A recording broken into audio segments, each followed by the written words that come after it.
سيفو معه قرآن. يا أقصى حنا جينا نحمي مسرانا بينا. Semuanya kita mengetahui bahawa surah Al-Isra merupakan surah yang mengangkat isu Palestin di dalam Al-Quran. Dan kita mengetahui bahawa Rasulullah SAW tidak pernah meninggalkan membaca surah Isra pada setiap malam kerana menunjukkan kepada kita betapa pentingnya isu Palestin ini di hati baginda sallallahu alaihi wasallam.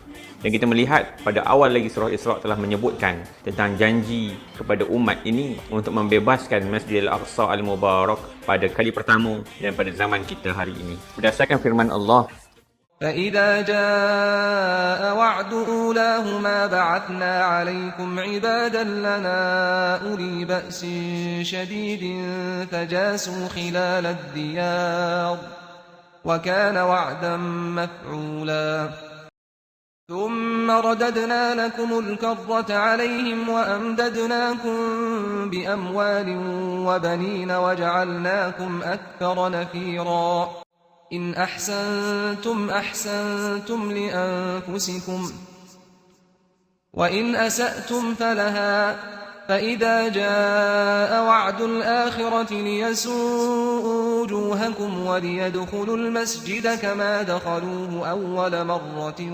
وليتبروا ما علوا تتبيرا. Ayat 5 dalam surah Al-Isra ini menceritakan kepada kita bagaimana Yahudi yang pada peringkat awal telah diusir oleh satu kaum yang ganas dan kuat yang mana Allah sebut dengan uli ba'sin syadid. Dan ini kita lihat dalam sejarah Palestin, berlaku serangan puak Parsi ke atas bumi Palestin dan mereka telah mengusir siapa yang ada dalam Palestin pada ketika itu, iaitu majoritinya orang Yahudi daripada bumi Palestin, dan mereka telah menjadi pelarian sehingga ada yang sampai ke Madinah Al-Munawwarah. Dan ini kita sebut sebagai penjajahan Bakhtiyarsar. Walaupun ada khilaf, tetapi inilah pandangan yang paling masyhur. Kemudian kita melihat Allah Subhanahu Wa Taala menjanjikan mereka akan kembali semula dengan bantuan Allah kepada mereka dalam Allah memperbanyakkan harta mereka, memperbanyakkan anak-anak mereka, dan Allah menggandakan kepada mereka pembela-pembela mereka. Dan ini kita lihat apa yang berlaku pada tahun 1948, mana mereka telah masuk ke dalam bumi Palestin dengan bantuan bangsa-bangsa bersatu.